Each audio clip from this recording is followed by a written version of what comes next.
in regards to undergrounding or above grounding. This is from the California Department of Education that I have here. Here are the setbacks for all power lines rated 50 kV and above. They say for 220 to 230 kV lines, they want 150-foot setback for above overhead transmission lines.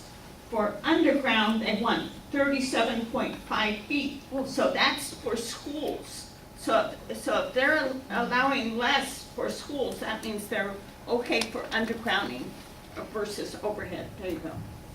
Thank you. Thank you. Hi, my name is Tony Romero. I've been an electrician for 35 years.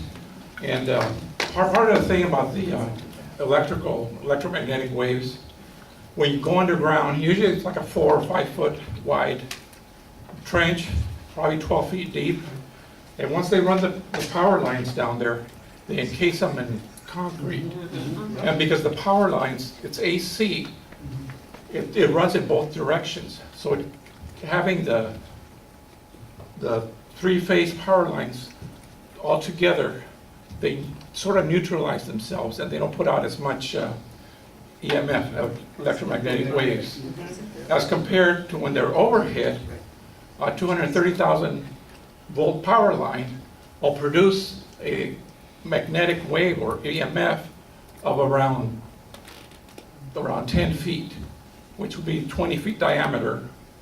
And one of our concerns as far as health all along the 15 freeway is that we live in a community that's filled with warehouses. Mm-hmm. We got tons of diesel trucks going up and down the 15. Mm-hmm.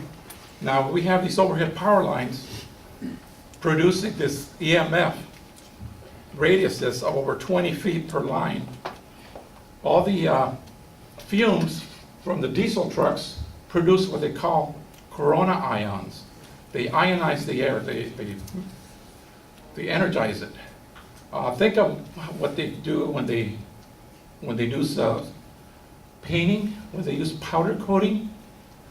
They magnetize one of the fields or the material that they're gonna paint, and then the paint has the opposite charge. That way, they bond together at the molecular level.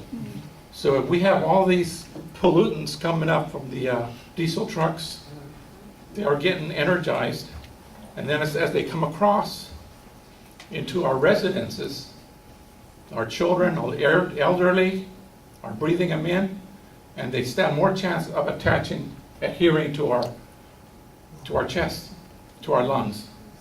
And that's one of my biggest issues on that.